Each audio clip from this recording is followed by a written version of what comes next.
People don't know this normally when I bring it up, but in ancient times, Ramada inns in the ancient world and along the Silk Road trading route that linked Asia with the West, Ramada inns were known as meeting nodes for great minds. And this is how, pre-Dark Ages,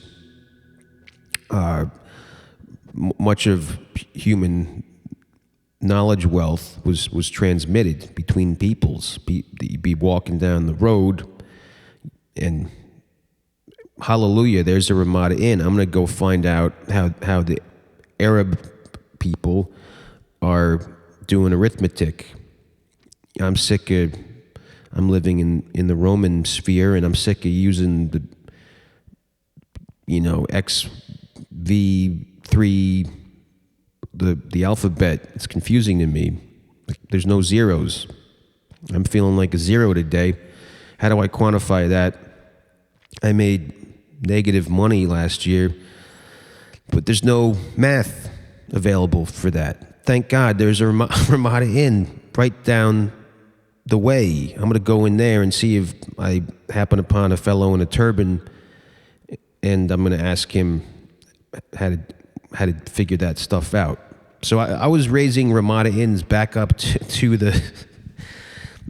where they had been culturally for eons. And what did they do? Looked at me like I was nuts. Some guy in pleated khakis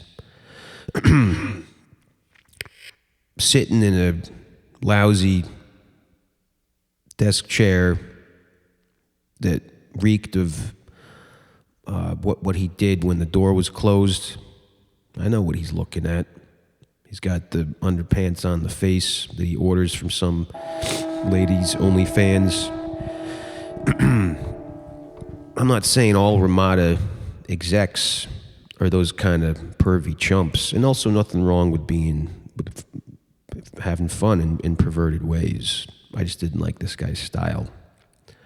I'm not going to dox him and call out who exactly he is and where he lives, because he's a family man, and I care for his children, his spawn, not him. He can go fuck himself, because he stopped me from bringing Ramada back to the glory days as a pinnacle of intellectual exchange. But back in the day, it wasn't pronounced Ramada, it was Ramada, kind of like Ramadan, and I think that's why they switched it around with all the Islamophobia that started coming our way post-2001, September 11.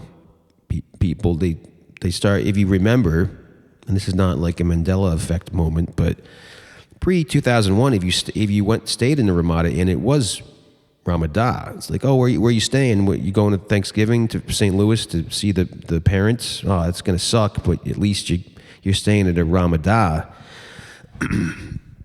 People don't remember these things. It's such short memories people have. What I'm telling you, from 3000 BC to 2001 AD, it was always the same. You're a weary traveler coming down the dusty road. Your horse is dehydrated. You need to freshen up. So you tied your horse to the hitching post of a Ramada Inn to water your horse and refresh your loins, like loincloth is what I mean. Wring it out into the sink of a Ramada Inn bathroom because you're too cheap to go to the laundromat, traveling with 3 pairs of underpants and then washing them in the sink, hanging them up on the shower rod. You actually pronounced it Ramada. And this was so for 4,000 years. And I was bringing thoughts back to Ramada until this pleated khaki exec with a pair of, speaking of underpants, lady underpants on his face. As soon as the door shut, I tricked him too. I closed the door. He said, no, we don't want you working with us. I said, okay, fine, I'm leaving your office. I leave the office,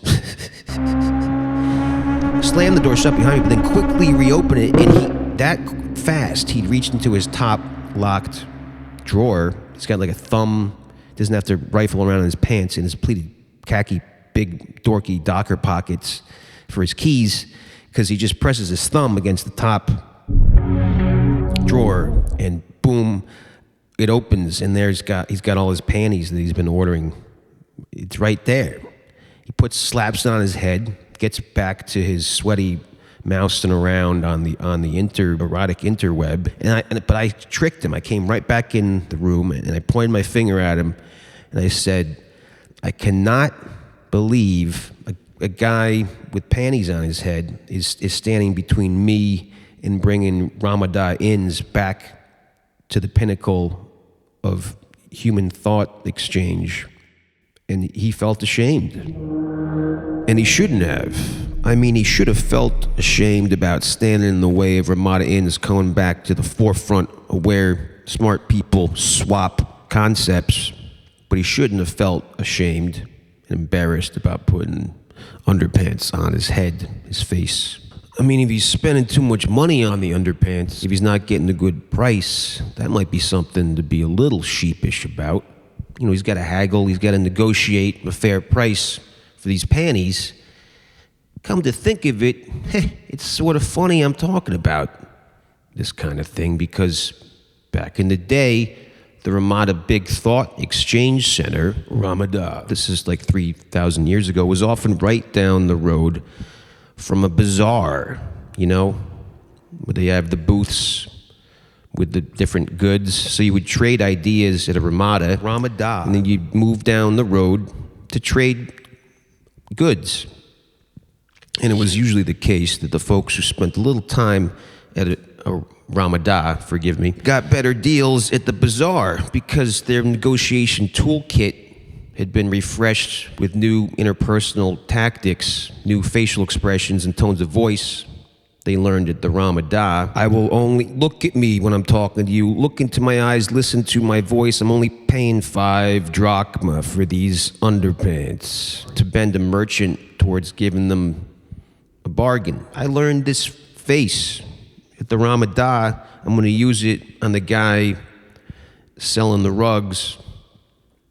See how it works for me. Anyway, point being, I shouldn't have teased the guy about having the panties on the head thing.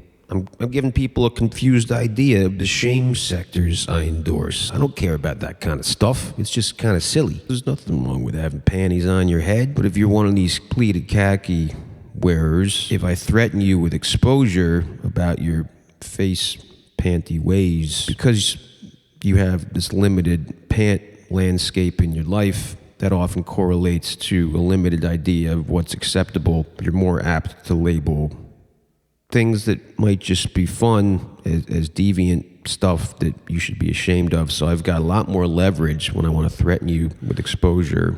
But if you're somebody that doesn't worry about stuff like that, then I really can't touch you. If you're unable to be embarrassed, you're kind of invincible.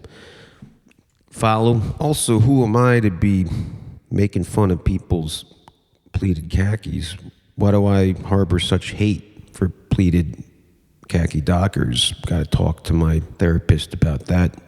Let me make a note of that real quick. All right, I'm back. I made a note of it right on my freaking forehead in Sharpie. If you see me on the street and it says why with a question mark on my forehead, it's about the pleated khaki thing. So 2 things. Number 1, don't listen to me about what slacks are cool. You are in charge of your own pants canon. Number 2, don't self-label odd but victimless indulgent behavior, your little escapes, as deviant stuff to be hiding under the couch, no matter how goofy or kind of icky. Because if you do that, you're a lot more open to blackmail. Got it?